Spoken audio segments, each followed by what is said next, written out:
All right, everyone. So I am back finally with a trick tip. So this one's pretty highly requested. It's a trick that I am not the greatest at, but I can do them. Everyone was requesting Slappy blunt slides. Want to preface, I'm no Abe with this trick or anything like that. I mean, I could slide them okay. I've never popped one out to fakie or anything like that. Maybe I'll try that today too while I'm filming this. I don't know.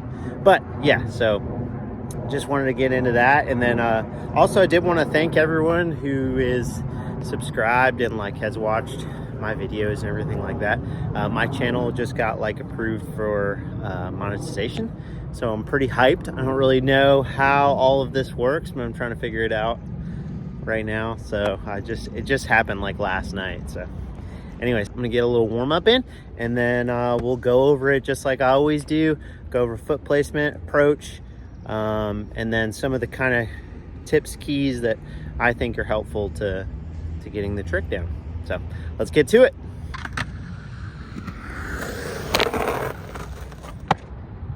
I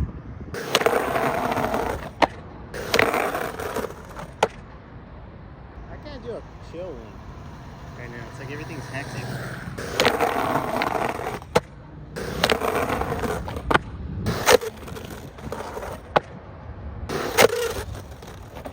Oh!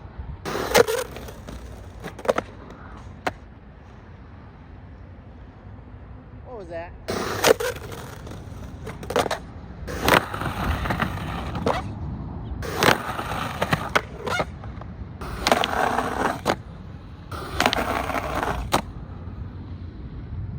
All right, now I'm a little winded. Feel rusty. I haven't skated in a week, and I'm sore. So there's that. But let's get into it now. Let's talk about foot placement first.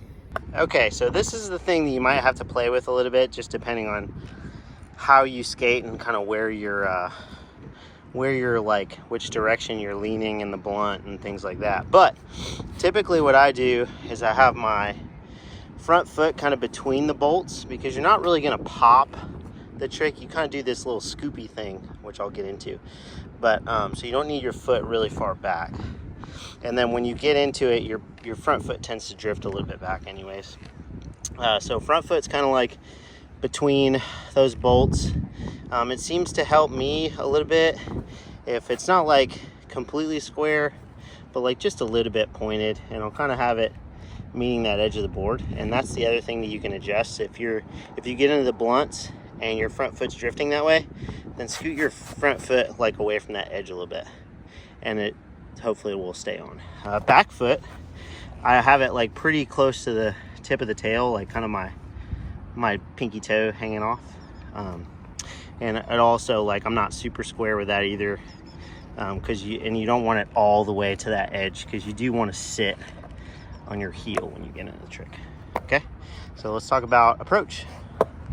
Okay, so for the approach, this might also be something that you have to play with a little bit. This is kind of like one of those tricks where you kind of have to like tailor it a little bit to how you're getting into it or not getting into it.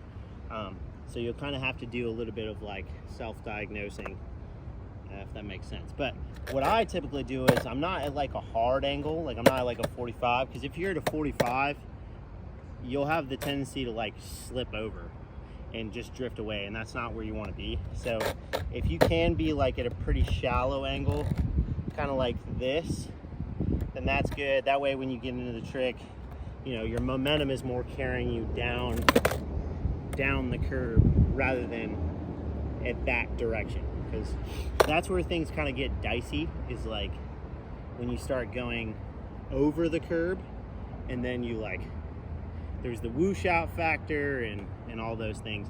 Or like even if you don't whoosh out, you could kind of like just drift into a tail slide on the other side of the curb, if it's like a skinnier one. This one's kind of like decked, so it's a little bit easier to play with it, and like if you drift over a little bit, it's not as big of a deal, whereas like the skinnier one, it kind of is. Okay, and then the next thing I wanted to talk about was where your weight and your pressure is going to be, like kind of scooping into the trick. So when I said that you needed to like scoop into it, it's not really an ollie, but you kind of like go like, you kind of go like light to where you're kind of hopping just a tiny bit, but you're really trying to like kind of drag the edge of your tail like on the ground. That helps a lot, because if you're trying to kind of like drag it, that means that your weight is more towards the back of your board. Because where things get dicey, like I said, is when you start putting pressure on the front of your board and not having all of your weight on the back. That's when you'll have the tendency to do this. And that might feel like you want to play it safe and like lean towards the front of your board, but that's actually where it's the most dangerous. If you have a ton of weight on the back of your board and you just don't get up it, that's not that bad. Like it really isn't. Like you kind of just like go like this, and you might like just stop kind of on the curb, which is, you know, that's not horrible. As long as your knees are nice and bent and you're loose, then it won't be as big of a deal. But if you're, because the way to really sit in it is to like, you really got to kind of do that scoopy. It's like a scoopy shoop, and it slides on the ground, and you want to almost be like this, like you're trying to dig into this side of the curve. Like you're really not having your weight like all the way up here. Like you're trying to keep all that pressure towards the tip of your tail. That way it doesn't do that drift thing, because that's what it's going to want to do. So you're fighting that. You're taking most of this foot, is your front foot, is going to be really light. Back foot is where your weight's all going to be. And you really want to sit over this, like this edge of the curb. Like don't let your upper body drift that way either. Because if your upper body drifts that way, you're naturally going to just put weight on the front, and it'll do something weird. Go into a weird tail slide on the other side, or, you know, or you'll just eat it. So yeah, so you want to do like a scoopy kind of thing into it to where you're almost dragging your tail, and you want all of that weight on the tip of your tail. That's the key. And then once you're in it, it's all of your weight kind of on the back heel, if that makes sense. So you're still on the tail, but if you don't want to be like on your toe, because then it'll kind of stop on you a little bit. You want it on your heel, but don't lean back. You still want to be centered over your board, kind of like chest up, but really just kind of pressing on your heel, and that's what'll get those wheels really sliding good. So I'll do several different angles, and I'll try to slow some of them down so you can kind of see how I'm like scooping in. And like I said, I'm not the best at this trick. Some of these I'm sure will start to drift that way a little bit, and especially because I haven't done this trick in a while.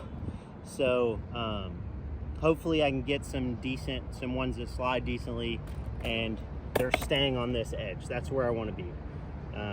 Hopefully I don't do one of these numbers at all or anything like that.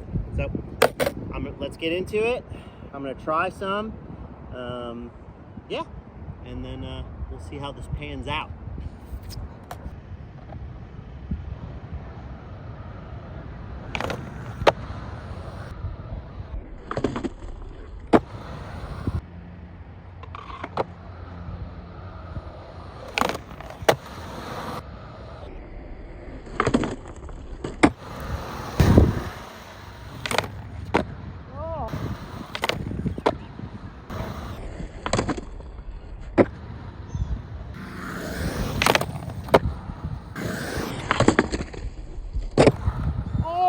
Done that before. That was tight. Yeah, definitely never done that. Oh yeah. First try.